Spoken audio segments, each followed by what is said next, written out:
Hi guys, it's Nick. Right, I wanted to talk about something a bit different today. I wanted to show you a pickup I had ages ago of antique bottles that I've been researching and listing. Something a bit out of my comfort zone. I just want to put out there that I am not an expert in antique bottles. I'm just learning myself really. But I thought it would make an interesting video to show you. And yeah. Basically, I picked these up a long time ago. They were actually in a video, one of my earlier videos, about 1.5 years, if not getting on for 2 years ago. I picked the lot up. Let me quickly move the camera so you can see what I'm talking about. There's 21 antique bottles. Now, I picked all of that up, like I say, ages ago at a car boot sale. I can't actually remember what I paid. I think it was a tenner maybe, or 12. I can't remember, it may have been more. It'll be in that really early video. I actually said in the video when I showed the pickup that I was going to get them listed within the next week and let you know how I got on. Well, needless to say, they got put somewhere and left and never got listed. And I went and found these in the old office at home and dragged them out and thought I will have a look at them and do some research and have a go at listing them. I found it really hard to gauge exactly what this stuff is worth. This was a good example. This is a ginger beer stoneware bottle. Really nice thing, in lovely condition. It's actually made by Bourne Denby, I believe it is. It does say on there. And I tried to find out by looking on completed listings how much I'd likely get for this, how much it's worth. I could find hundreds of ginger beer bottles, similar size, similar shape, similar design, but none from this particular brewer, and none that were this exact one. And the prices of similar items ranged from next to nothing right the way up to top end of about 40 odd pounds. I spoke to Ken. Ken said to me that's a really nice bottle, should get around 20 to 25 pounds. So I thought, okay, I'm going to list it. And what I've done is I've actually put this on at 40 pounds because I've got nothing to lose. And if it is a particularly rare brewer or a rare bottle, who knows, I might get it picked off. I put offers on that as well, so if I get any reasonable offers I can just take them. And then if it gets to the end of the first month that it's listed and it's had very few views and no interest and no offers, I can just drop it down. But yeah, I found it, like I say, I found it really hard to find the exact things, apart from the more common stuff. About half of this lot I haven't listed as yet because they are really common. So for example, where have we got some? Can't remember. This, for example, lovely looking thing, really old R. White's lemonade bottle. Don't know if you can see that, it's got embossed on it. RW and S Limited Whites, and it's a lemonade bottle. Okay, sorry about that, that was just a customer coming in. Yeah, and this R. White's dark green bottle, it's really common, there's loads on eBay, and most of them don't sell, and those that do sell for next to nothing. So there's no point in me listing it. It's a similar story with a load of other ones, the more common stuff. This is a Patterson's, don't know if you're going to be able to read this, Patterson's Kemp coffee. Which again is just super common. There's loads and loads on eBay and there's no point in listing it. There's about 10 that I could find easily and worked out it's just not worth the time and bother. And then there's a couple that are like this. This is a really nice one. It's these ones that have the crimped top with a marble inside. These I've learnt are called Cod Bottles or Cod neck bottles. Don't know where the word cod comes from, but anyway. This is a nice Macmullen.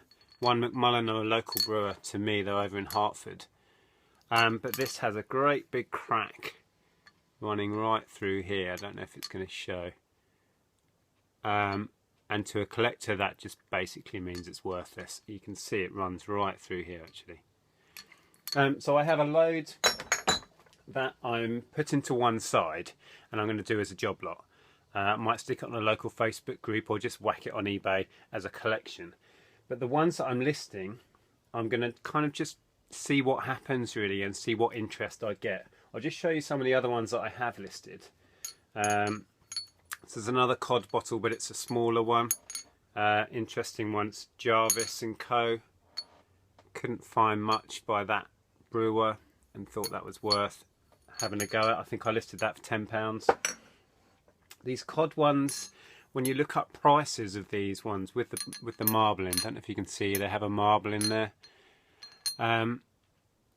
They are all over the place price wise, from a couple of pounds right the way up to £20 or £30. So, and there's no sort of rhyme or reason. So I've listed a few to see how I get on. This one is Wells and Winch, and that's a local brewer from Biggleswade. Biggleswade is a town not far from here, just up the motorway, a bit north from me. I'll go to a boot sale up there actually. So I've listed that one. I think I'll put these on at about £10 or £12 just to see what interest I get. There's another one here, Kettering Mineral Water Co. Really nice condition, again with the crimped neck and the ball bearing. So another Cod bottle. I mean, I did these as a pair. These are both from J. Burgess, another local brewer to me in Luton. And there's a nice little sort of torpedo style bottle. You can get these that don't have a base. I've got one here actually, like this, little rounded base ones. And I don't know, looking at that you'd think, oh, that's got to be so old and so valuable, but there's hundreds on eBay and they don't seem to sell. Anyway, yeah, these two are from the same manufacturer, the Burgess of Luton, and this one was a good example of how random the pricings are. This has got 6 different panels, all with different drinks embossed on them. So you've got lemonade and ginger beer, champagne nectar, whatever that is.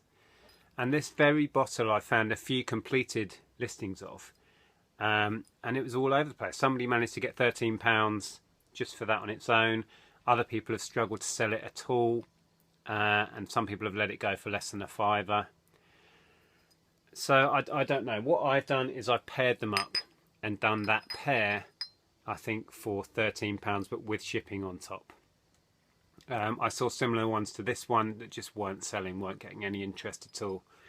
So we'll see how that goes. And then this one, I managed to find, this is nice. This is a black glass, it's a beer bottle, and it's, where are we? Barrett and Eller's.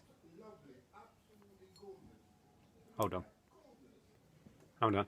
What was that?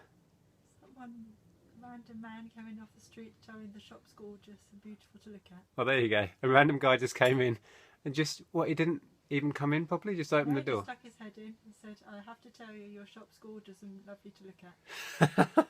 So there you go. Some strange man just stuck his head in the shop and told us it was gorgeous. Well, thank you, strange man. You could have come in and bought something. Anyway, well, takes all sorts.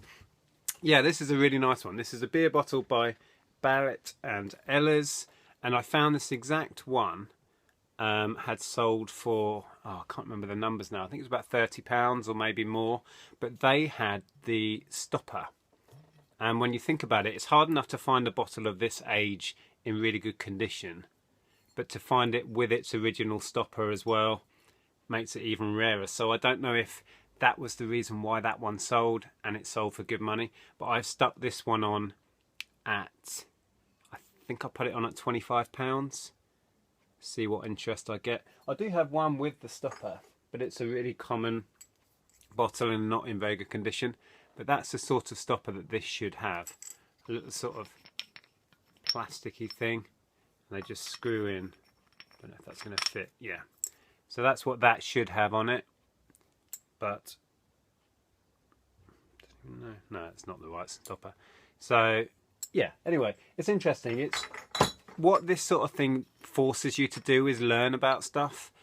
I'm still a way off being any sort of expert, but I know a little bit more than I did about antique bottles. What I've learned is that most aren't worth anything, and I haven't sold any of the ones that I think may be worth something yet, but we shall see. But yeah, that was a really nice one, and I've got high hopes that I can shift that one. Just a shame it doesn't have its stopper in. So that's the plan. And then if I don't have any joy with these after the first month, I will adjust the prices and knock them down and see if that has any effect. And then perhaps after 2 months, if I haven't shifted any of them or only 1 or 2, what I plan to do is lump the whole lot together and sell it as a job lot. And see if I can shift them that way. But yeah, I just thought that'd make an interesting video and show you that, you know, obviously I don't know everything by a long shot, and I'm constantly learning, and it's a great way to challenge yourself, is to pick up a job lot of stuff that you know very little about, but you think there may be some value in it. And, you know, even if it's a bit of a fail, you will learn stuff along the way. And, you know, by the time I've finished listing the few, I haven't listed all the ones that I'm going to list. I'm going to try these little ones as well, see how they go. There's a couple of others in here. This was quite a nice one. Another black beer bottle. This is Simpson & Co. Another local firm in Baldock. So we'll give that one a go maybe. Don't know. See how it goes. Like I say, it's all an experiment. I have no idea if I'm going to manage to shift any of these, but we shall see what happens. Anyway, I hope you found that interesting. Please give it a thumbs up if you did, and I'll speak to you guys soon. Bye for now.